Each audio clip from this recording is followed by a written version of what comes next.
कोहली का विकेट विस्तार से और अभी आरसीबी और आरआर का मैच अभी खत्म हुआ है और बटलर ने भी लास्ट बॉल पे छक्का मार के भाई सेंचुरी पूरी कर ली है और इसी के साथ आरसीबी 4 मैचेस हार गई है 5 में से और राजस्थान 4 में से 4 जीत गई है। तो भाई राजस्थान के पास 8 पॉइंट तो हो गए, 14 पॉइंट पे क्वालीफाई कर जाती है टीम, 16 पे तो 100% करती है, 14 पे भी मैंने देखा है करते हुए। तो भाई टॉस जीत के बॉलिंग लिया राजस्थान ने। राजस्थान का तो मतलब ऑलराउंड परफॉर्मेंस सबसे स्ट्रॉन्ग टीम दिखाई दे रही है अभी इस टाइम पे। आरसीबी की बैटिंग 180 के आसपास का जो स्कोर था, विराट ने 100 मारी, उस विकेट पे कम ही था, जयपुर के विकेट पे। जयपुर के विकेट पर डेफिनेटली रहते कम ही था, क्योंकि जब एक बैट्समैन आपका 100 मार देता है और आप 180 पे रह जाते हैं, इसका मतलब उस स्कोर कार्ड ही दिखाता है कि बाकी बैट्समैनों की कोई खास परफॉर्मेंस रही नहीं है। तो ऑब्वियसली कम ही था, क्योंकि विराट कोहली की इनिंग्स मतलब एकदम एक्सेप्शनल थी और जो अकेला मतलब वन मैन आर्मी की तरह खेला है, तो डेफिनेटली स्कोर तो कम ही था, करीब 200 होने चाहिए थे जिस हिसाब से उनको ओपनिंग पार्टनरशिप मिली थी। बिल्कुल, बिल्कुल, मुझे भी यही लगता है। जिस तरीके का स्टार्ट मिल गया तो 200 ऑन द बोर्ड था। स्टार्टिंग में पहले विकेट में ऑब्वियसली था मॉइस्चर, ड्यू व्यू नहीं था तो थोड़ा डिफिकल्ट था। लेकिन मेरे हिसाब से ये वाली मैं कहना चाहता हूँ फाफ का स्टार्ट ठीक था। फाफ जितना कंट्रीब्यूट कर रहा है उतना एक्सपेक्टेड है उससे। बट उसके अलावा जो दिक्कत आ रही है वो फिनिशिंग दिक्कत रही है आरसीबी की। अब रजत पाटीदार फॉर्म में नहीं है, मैक्सवेल फॉर्म में नहीं है, कैमरन ग्रीन भी फॉर्म में नहीं है। एक पूछने वाली बात है यार, हम लमरोड ने परफॉर्म किया पंजाब के अगेंस्ट और उसके बाद जब मैच लखनऊ के अगेंस्ट था तब भी लमरोड ने परफॉर्म किया। मुझे ये समझ नहीं आ रहा है कि लमरोड जब जिस टाइम पे लास्ट के ओवर्स थे तो लमरोड को भेजा नहीं, अनुज रावत ड्रॉप हो गया, लमरोड भी टीम में ही नहीं था। मतलब नया प्लेयर आया एक, तो उसको आपने चांस दिया, उसमें कोई दिक्कत नहीं, बट सिचुएशन के हिसाब से मेरे को स्ट्रैटेजी समझ नहीं आ रही है। कैमरन ग्रीन गया, कैमरन ग्रीन के तो ऑब्वियसली बैट पे बॉल आ नहीं रही थी इतने अच्छे से, भरोसा दिखाया नहीं आरसीबी ने अपने यंग प्लेयर्स पे इतना। आरसीबी का सिलेक्शन का हमेशा से ही ये रहा है। मैं आज भी जब मैच देख रहा था तो एक्सपर्ट सब यही बात कर रहे थे कि लोमरोड जब इतना अच्छा परफॉर्मेंस करते हुए आया है तो उसको क्यों ड्रॉप किया।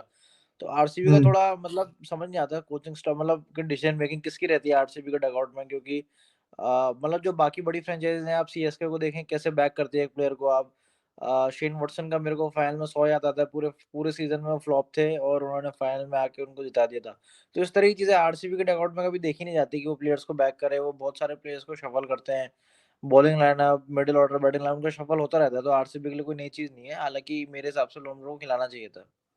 तो बाकी राजस्थान भी मैंने देखा है कि अभी पिछले कुछ सालों में जब से संजू कैप्टन बना है तो उन्होंने भी कोर पक्का कर लिया है कि यार कोर यही रहेगा, इसके इर्द गिर्द जितनी टीम बनाएंगे बनाएंगे। तो राजस्थान भी ऐसी टीम निकली है जो कोर ठीक रख रही है अपना। बैटिंग में 10-15 रन कम था, उसके बाद आरसीबी को मालूम है कि उनकी बॉलिंग कैसी है। तीसरी चीज ड्यू का फैक्टर, एक जयपुर या नॉर्थ में जब भी मैच होगा तो ड्यू वाला फैक्टर रहेगा।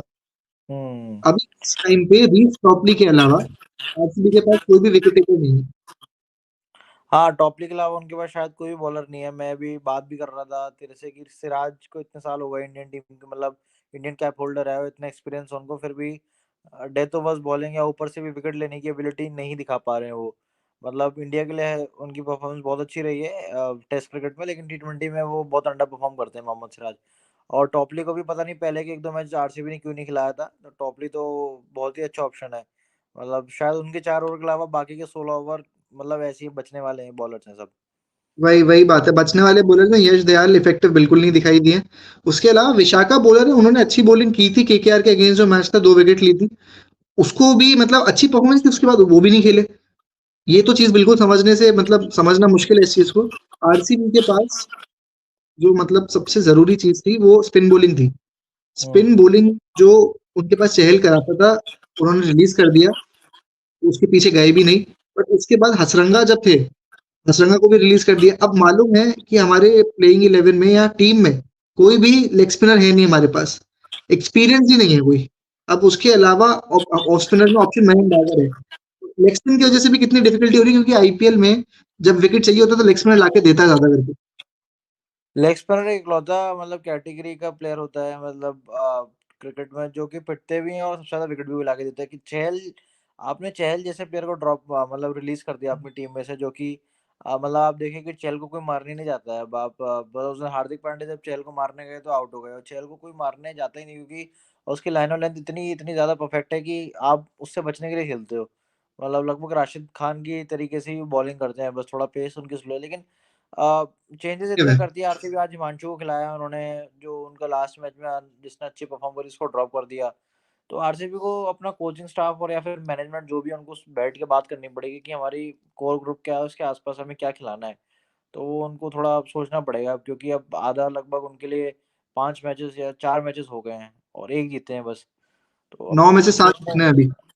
9 में 7 जीतने हैं उनको क्वालीफाई करने के लिए। हम हर साल यही उम्मीद करके आते हैं कि आरसीबी इस साल क्वालीफाई करेगी, इस साल क्वालीफाई करेगी, और उनके लिए कोई चीज़ बदलती नहीं है, हर बार वही रहता है। तो या तो बहुत बड़ा कोई ड्रास्टिक चेंज करना पड़ेगा आरसीबी को, तब जाके कुछ इनको इनकी कहानी सही रहेगी। और एक चीज सबसे इंपॉर्टेंट, जैसे तुमने मुझे बोला कि ऑक्शन वाला जो इशू है कि भाई ऑक्शन टेबल पे डिसीजन मेकिंग है किसकी, मैनेजमेंट की है, सीनियर प्लेयर्स की है, या फिर जो कोच बन रहा है उसकी है। भाई आरसीबी के पास कोचिंग स्टाफ भी बहुत चेंज हुआ है। सबसे पहले कुछ साल पहले अगर मैं जाऊं तो आशीष नेहरा, गैरी कर्स्टन और विक्रम सोलंकी, ये पूरा वही कोच है जो जीटी का है 2 सालों से, 3 सालों से इतने सक्सेसफुल रहे। उसके बाद माइक हेसन आया। माइक हेसन के टाइम पे भी आरसीबी सक्सेसफुल थी, दोनों साल क्वालिफाई किया, तीसरे साल नहीं किया, जो चलता है। अब एंडी फ्लावर आए और एंडी फ्लावर ऑब्वियसली बहुत सक्सेसफुल रहे हैं। आईपीएल में पंजाब की टीम को पहले कोच किया, बट मैं एंडी फ्लावर की कैपेबिलिटी को डाउट नहीं कर रहा हूँ। बट इतने कॉन्स्टेंटली मैनेजमेंट चेंज हो रही है, तो कहीं ना कहीं जो चीज में पंजाब के लिए बात करते हैं हम लोग, तो कहीं ना कहीं आरसीबी के साथ भी है। और अभी अगले साल मेगा ऑक्शन है, देखो क्या लगता है पूरी टीम रीबिल्ड होगी, क्योंकि फाफ का मुझे लग नहीं रहा है कि बहुत ज्यादा क्रिकेट वो खेलेंगे एज अ कैप्टन, क्योंकि आरसीबी अगर मेगा ऑक्शन में जाएगी तो फिर वो 5 साल के प्लान के साथ जाएगी। ऑब्वियसली 2 साल और क्रिकेट खेल सकते हैं वो, बट आप जब अगर मेगा ऑक्शन में जा रहे हो तो 5 साल का प्लान रहेगा आरसीबी के पास, अगर कैप्टन नया ढूंढना है तो मुझे ऐसा पर्सनली लग रहा है कि पूरी टीम काफी हद तक नहीं जाएगी इस बार, जो अभी मेगा ऑक्शन में जब बनेगी पूरी टीम, कोर सेम नहीं रहेगा। ज्यादातर लोगों का ये बोलना होता है, जितने भी एक्सपीरियंस प्लेयर्स हैं, कि आप आधे आईपीएल को ऑक्शन टेबल पे हार जाते हो, जीत जाते हो। आप हम्म। देखो जितने भी बड़ी फ्रेंचाइजेस हैं, या सीएसके ले लो, एमआई ले लो, या फॉर एग्जांपल आप मीडियम कैटेगरी फ्रेंचाइज में डीसीबी ले लो, तो सबका कोचिंग स्टाफ, केकेआर को ले लो, सबका कोचिंग स्टाफ इतने सालों से वही है। मैंने तो हाँ, फ्लेमिंग के अलावा किसी को डगआउट में बैठे नहीं देखा सीएसके में। और मैंने भी। रिकी पॉन्टिंग, सौरव गांगुली कितने कितने साल से उसको कर रहे हैं।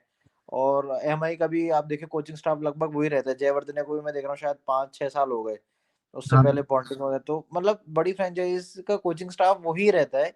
और आरसीबी का जब हर 2-3 साल में सब कुछ, आप ये देखिए कि विराट कोहली के इर्द गिर्द पूरी टीम चेंज होती रहती है, बस विराट कोहली कांस्टेंट है। उनके अलावा बाकी सब टीम, बाकी सारे प्लेयर्स इधर उधर होते रहते हैं।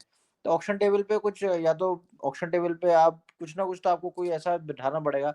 आशीष नेहरा को आप देखिए, आशीष मतलब सब लोग ये बाहर से बोलते हैं कि आशीष नेहरा ने 2 साल जीटी को एक क्या कहते हैं, फाइनल में टीम। पहुंचा दिया और फाइनल जिता दिया। तो हम्म। देखना पड़ेगा आरसीबी को ना ऑक्शन टेबल पे क्या करना चाहिए, और ऑक्शन टेबल पे बिठाना पड़ेगा किसी होशियार बंदे को। क्योंकि मुझे भी पर्सनली ये लग रहा है, हम दोनों की ये बात थी कि मेजॉरिटी दिक्कतें मैनेजमेंट या फिर जो भी डिसीजन मेकिंग है उसकी गलती है, इम्प्लीमेंटेशन तो प्लेयर्स के ऊपर है। फॉर्म्स वाली चीजें सब बाद में आती हैं, बट पहले अगर आपकी टीम में बैलेंस ही नहीं है, तो आप भले कितना भी एक अच्छा एक बंदा या एक बैटर या एक बॉलर कितना भी परफॉर्म कर ले, टीम में बैलेंस नहीं होगा तो आईपीएल जैसी चीज तो आप बिल्कुल नहीं जीत सकते। क्वालिफिकेशंस की भी दिक्कत है। बट ये चीजें अब हमको अगले साल मालूम पड़ेगा, मेगा ऑक्शन है, टीम कैसे बनती है। और इस साल चांसेस बहुत कम है आरसीबी के क्वालिफाई करने के, क्योंकि बहुत टक्कर के मैचेस हो रहे हैं। ऑलमोस्ट हर टीम की दूसरी टीम को हरा रही है, सिवाय आरसीबी और एमआई। बट एमआई के जैसे लॉसेज रहे, हमको मालूम है रिकवर करने के उनके चांसेस, बट जो दिक्कतें रही हैं अभी इस साल तो बहुत चांसेस कम दिखाई दे रहे हैं। अभी मेजर चेंजेस मुझे लग रहा है हो सकता है विल जैक्स आते हुए दिखाई दे, या फिर एक लेग स्पिनर की अभी बहुत कोर जरूरत रहेगी, और यश दयाल का भी चेंज होकर विशाखा दिखाई दे सकते हैं अगले मैच में। बट फिलहाल इस वीडियो में इतना ही, और अभी कमिंग मैचेस पे भी वीडियोस आती रहेंगी। अगर ये वीडियो अच्छी लगी हो तो आप यूट्यूब पे लाइक करिए और इंस्टाग्राम पे पेज को फॉलो करिए, और हम इसी के साथ मिलते हैं आपके साथ नेक्स्ट वीडियो में। Thank you. Thank you.